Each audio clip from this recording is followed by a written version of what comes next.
तो मैं कहना चाहता हूँ जिस तरह से भंडारी पूरे गांव में वो हकवा करता है, काला हार 2 रुपया, बैल हार 1.5 रुपया, रोपा रोपड़ी 8 आना और भाड़ जोड़ी 1 रुपया, और इस तरह से वो हकवा करता है। कितना हूँ धनवान हो, पैसा वाला व्यक्ति हो, उसको उतना ही देना पड़ेगा। और इस तरह से हमारा विधानसभा होता है। जिस तरह से हम झारखंड विधानसभा में झारखंड के विकास के लिए विधानसभा सत्र चलता है, और सत्र में यही तय होता है कि यहाँ चाहे स्वास्थ्य के क्षेत्र में, शिक्षा के क्षेत्र में, चाहे रोड नाली बनाना हो, आदिवासियों को, अल्पसंख्यकों को, अन्य सबों को जितना भी बजट का प्रावधान किया जाता है। उसी तरह हमारे गाँव में आज जो पढ़ा यहाँ पर आता है, सभी आते हैं, भैयादी आते हैं, इस मुर्मा जत्रा में जितना 40 पढ़ा से जो आए हैं, कोई सुरकुचा से आया है, कोई सुंदरगढ़ से आया है, सुंदरगढ़ से यहाँ मनीलाल क्रिकेट प्रतिनिधित्व कर रहे हैं। हमारे नेपाल से यहाँ सूरज देव जी आए हैं, हमारे नेपाल से रामशिशु जी आए हैं, आसाम से अरुण उरांव जी आए हैं, और इस तरह से भगवान मुंडा जी आए हैं हमारे आसाम से। और कल आपको यहाँ भगवान बिरसा मुंडा का जो पर्व होगा, सुखराम मुंडा जी आएंगे, और कल उनको हम देखेंगे। यहाँ जो हमारा संधि हुआ उसका कल हम लोग ऐसा परिचय देंगे कि हमारे जो यहाँ अमर शहीद वीर बुद्धू भगत के वंशज जो है उनको, और भगवान बिरसा मुंडा का जो वंशज है, कल आप उनको देखेंगे एक साथ। जब मैंने हमारे पश्चिम की ओर में हमारे अमर शहीद वीर बुद्धू भगत का परचम होता था,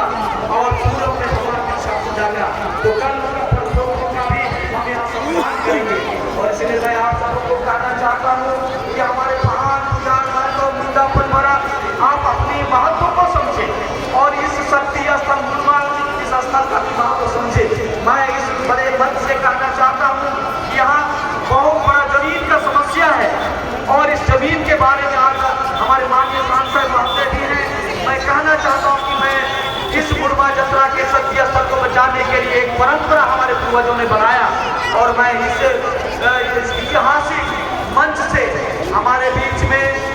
समाज सेवी साहिबी इस्लाही जी, हमेशा कोई भी मामला होता हो, हमारे बीच में समाज सेवी समीम अंसारी जी हैं, हमारे बीच में समाज सेवी आबिद अंसारी जी हैं, सांसद महोदय, और हमारे जनाब जी, और भी जितने हमारे प्रतिनिधि यहाँ मंच में बैठे हुए हैं। मैं कहना चाहता हूँ कि यहाँ जो जमीन का समस्या है 1962, उसके पहले यहाँ समस्या नहीं था। 1962 में ईदगाह को लेके जब समस्या हुई, और हमारे पूर्वजों ने इस शक्ति स्थल के अंदर में यहाँ जहाँ हम अभी हमारा जो परिक्रमा होता है उत्तर की ओर में, वहाँ ईदगाह बन रहा था, और उसे हमारे जो पूर्वजों के द्वारा समझौता हुआ, आज बहुत ही मैं गर्व के साथ मैं कह सकता हूँ कि यहाँ हमारे जो आदिवासी मूलवासी और एक समझौता हुआ,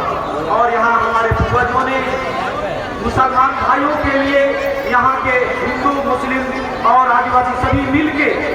यहाँ जो ईदगाह था उसको हटा के चौक में आज बहुत सुंदर तरीके से वहाँ ईदगाह बना गया है इस शक्ति स्थल को बचाने के लिए, कि बार बार कभी भी यहाँ के आदिवासी और मुसलमानों के साथ में, यहाँ सदानों के साथ में, हिंदुओं हो या मुसलमान हो या किसी के साथ में कोई माने भेदभाव ना हो, किसी के साथ लड़ाई झगड़ा ना हो,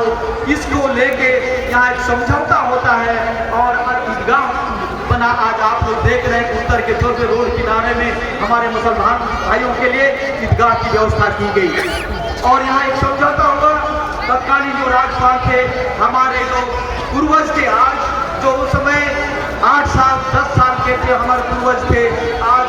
70 साल 80 साल के हो गए हैं। उन लोगों का कहना है कि हम लोग छोटा छोटा थे, और जब परिक्रमा हुआ और ईदगाह को हटाया गया तो डीसी साहब को भी पत्थर चला दिया गया था, और डीसी साहब को चोट लगने के बावजूद भी डीसी साहब अश्रु गैस के अलावा कभी गोली चलाने का आदेश नहीं दिया।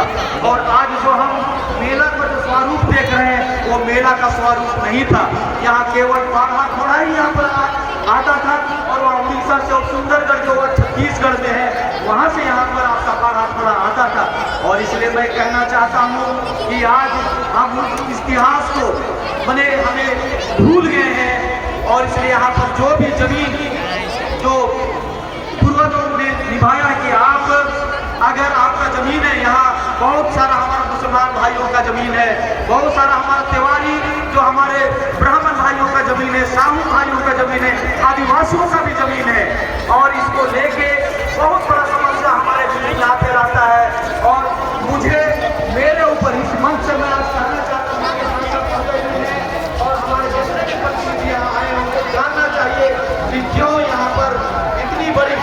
समस्या जो है, समस्या को हम इसलिए रख रहे हैं, उस समस्या को हम इसलिए हमारे बीच में हमारे प्रधान और हमारे जगराम राव जी, मैं चाहूँगा कि हमारे